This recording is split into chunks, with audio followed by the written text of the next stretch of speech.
Hi hello எல்லாருக்கும் வணக்கம்.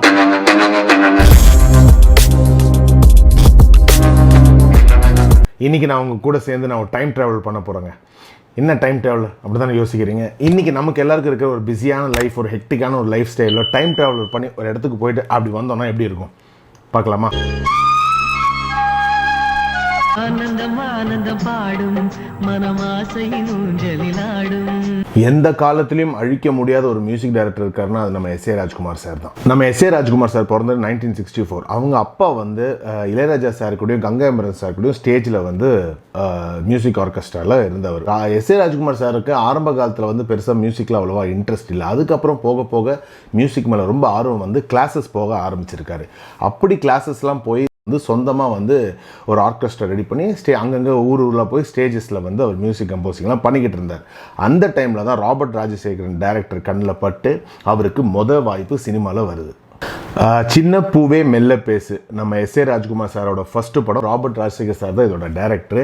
இந்த படம் ரிலீஸ் ஆகிற டைமில் இளையராஜா சார் வந்து ரொம்ப பீக்குனா அப்படி ஒரு பீக்கு. எல்லா படமும் ஹிட்டு அந்த டைமில் இளையராஜா சாருக்கு. ஸோ அந்த டைமில் சின்னதாக வந்த ஒரு மியூசிக் டைரக்டராக நம்மளோட எஸ் ஏ ராஜ்குமார் சார். இந்த படத்தை பொறுத்த வரைக்கும் மியூசிக் மட்டுமே கிடையாது, அவர் சொந்தமாக லிரிக்ஸும் அவர் தான் எழுதியிருப்பார் எஸ் ஏ ராஜ்குமார் சார்.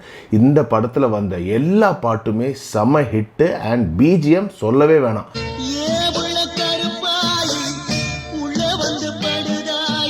இதுல முக்கியமா ஹைலைட்டடா சொல்ல வேண்டிய விஷயம் என்னன்னா, நம்ம ஆஸ்கர் நாயகன் ஏஆர் ரஹ்மான் சார் வந்து எஸ் ஏ ராஜ்குமார் சாருக்கு ப்ரோக்ராமராக ஒர்க் பண்ணார். அப்போ அவர் ஒர்க் பண்ணும்போது ஏஆர் ரஹ்மானா இல்லை, திலீப் குமாராக ஒர்க் பண்ணார். அவர் மட்டும் இல்லைங்க, வித்யாசாகர் சார், மணி சர்மா சார், இந்த மியூசிக் டைரக்டர் எல்லாருமே ஆஸ் ஏ அசோசியேட் மியூசிக் டைரக்டராக எஸ் ஏ ராஜ்குமார் சாருக்கு ஒர்க் பண்ணி கொடுத்தாங்க. இதை விட ரொம்ப ஒரு ஐகானிக்கான விஷயமா சொல்லணும்னா, பாகுபலி, RRR இந்த படத்தோட மியூசிக் டைரக்டர் கீரவாணி சார் இந்த படத்துக்கு ட்ராக் சிங்கராக ஒர்க் பண்ணியிருக்காரு. எவ்வளோ சூப்பரான விஷயம் இல்லை?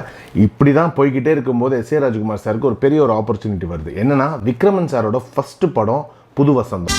போடு தாளம் போடு நாங்க பாடாத தெம்மாங்கு ஏது. அந்த படத்துக்கு முத அவர் அப்ரோச் பண்ண மியூசிக் டைரக்டர் இளையராஜா சார். ஆனால் இளையராஜா சாருக்கு டேட்டு கொடுக்க முடியாத ஒரு சிச்சுவேஷன். ஏன்னா கம்ப்ளீட்டாக மூவி லிஸ்ட் நிறைய இருந்ததுனால அவரால் டேட்டு கொடுக்க முடியல.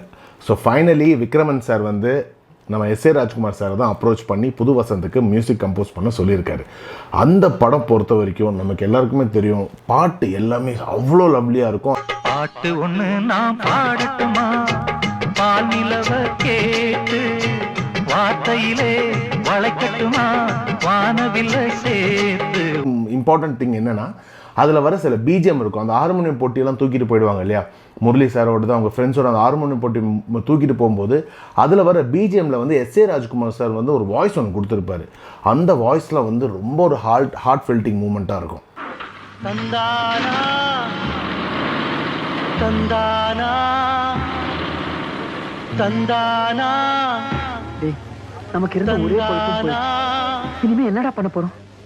ஸோ புது வசந்தம் வந்து பட்டி தொட்டி எல்லா பக்கம் கலக்க ஆரம்பிச்சு. இது வந்து ஒரு 90ஸ்க்கு மேலே வந்த போகிற ஒரு படம். இந்த டைமில் பார்த்தீங்கன்னா இளையராஜா சார் வந்து கண்டினியூஸ் எல்லாமே ஹிட்டு. அரங்கேற்ற வேலை, மைக்கேல் மதன காமராஜன், நடிகன், அப்புறம் வந்து அஞ்சலி, இந்த மாதிரி பல படங்கள் வந்து கண்டினியூஸாக ஹிட்டு கொடுத்துட்ருக்காரு. இந்த டைமில் நம்ம எஸ் ஏ ராஜ்குமார் சாருக்கு ஸ்டேட் அவார்டு, ஃபிலிம்ஃபேர் அவார்டு ரெண்டுமே அவருக்கு தான் கொடுத்தாங்க. இப்படியே அவரோட காலம் போய்கிட்டு இருக்கும்போது 98 தான் இன்னொரு டைரக்டர் இன்ட்ரடியூஸ் ஆகிறார். அவர் தான் எழில். அவர் எடுத்த படம் தான் வந்து துல்லாத மனமும் துள்ளும்.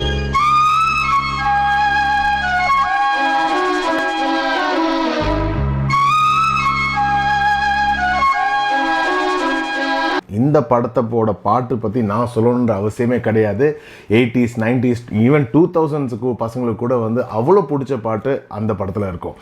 இன்னிசை பாடி வரும் இளம் காற்றுக்கு உருவமில்லை, காற்றலை இல்லை என்றால் ஒரு பாட்டொலி கேட்பதில்லை. இன்ஃபேக்ட் இந்த படத்தோட பாட்டு தான் நம்ம விஜய் சாரை வந்து கரியர் லெவலில் ரொம்ப லிஃப்ட் பண்ணதும். அட் த சேம் டைம் பட்டி தொட்டி மட்டும் இல்லை, கேரளா, ஆந்திரான்னு பல ஸ்டேட்டை வந்து கவர் பண்ணது இந்த படத்தோட பாட்டுன்றது நம்மளால மறுக்கவே முடியாது.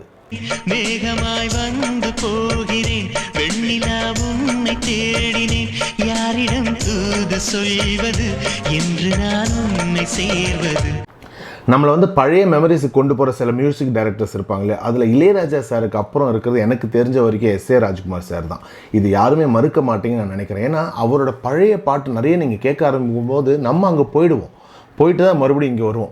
இன்னும் ஏன் நிறைய டேரக்டர்ஸ் ப்ரொடியூசர் ஏன் அவர் அப்ரோச் பண்ணலை, ஏன் அவர் இன்னும் இண்டஸ்ட்ரிக்குள்ளே பெரிய கேப்பில் இருக்கிறாருன்றது எனக்கு சத்தியமாக எனக்கு அது ஏனே புரியல. அண்ட் எனக்கு எப்போல்லாம் இந்த சாம் சிஎஸ் சாரை பார்க்கும்போதெல்லாம் எனக்கு எஸ் ஏ ராஜ்குமார் சார் மாதிரி தான் தெரியும்.